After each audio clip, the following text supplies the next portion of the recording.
সাবেক president Donald Trump বলেছেন ৩.৫ বছর ব্যর্থ হওয়ার পর ভাইস প্রেসিডেন্ট কামালা হ্যারিস আগামী নির্বাচনে সফল হবেন না।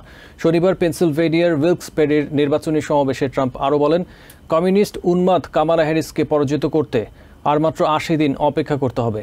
এদিকে ট্রাম্প সমর্থকরা আশা করছেন ডোনাল্ড ট্রাম্প আগামী নির্বাচনে পেনসিলভেনিয়ায় বিপুল ভোটে বিজয়ী হবেন। গত মাসে নির্বাচনী সমাবেশে বন্দুক হামলার পর প্রথমবারের মতো অন্যতম ব্যাটল গ্রাউন্ড স্টেট পেনসিলভেনিয়ায় সমাবেশে অংশ নেন সাবেক প্রেসিডেন্ট ডোনাল্ড ট্রাম্প। বক্তব্যের শুরুতেই আগামী নির্বাচনে ডেমোক্রেটিক প্রেসিডেন্ট প্রার্থী কামালা হ্যারিসকে পরাজিত করতে ভোটারদের প্রতি আহ্বান জানান ট্রাম্প। তিনি বলেন, ৮০ দিন পর কমিউনিস্ট উন্মাদ কামালা হ্যারিসকে পরাজিত করা হবে। কামালা হ্যারিসের অর্থনৈতিক পরিকল্পনার সমালোচনা করে ট্রাম্প বলেন, ভাইস প্রেসিডেন্ট হিসেবে ব্যর্থ কামালা হ্যারিস নতুন করে ভোটারদের প্রতিশ্রুতি দিচ্ছেন। প্রেসিডেন্ট নির্বাচিত হলে প্রথম দিন থেকেই অর্থনৈতিক পরিকল্পনা অনুযায়ী কাজ করবেন। হ্যারিসের এমন বক্তব্যের প্রতিক্রিয়ায় ট্রাম্প বলেন, ৩.৫ বছর ব্যর্থতার পরিচয় দিয়ে হ্যারিস প্রথম দিন থেকে কি কাজ করবেন তা সবাই বুঝতে পারে।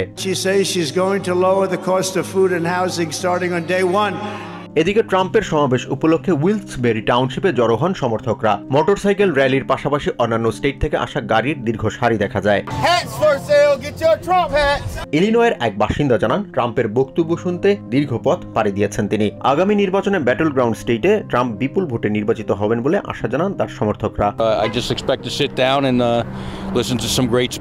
দেশের নেতৃত্বে ট্রাম্পের বিকল্প নেই জানিয়ে এক সমর্থক জানান, পেনসিলভেনিয়ায় ট্রাম্পকে বিজয়ী দেখতে চান বলেই এই সমাবেশে এসেছেন। Ground zero, right? We got to win this state.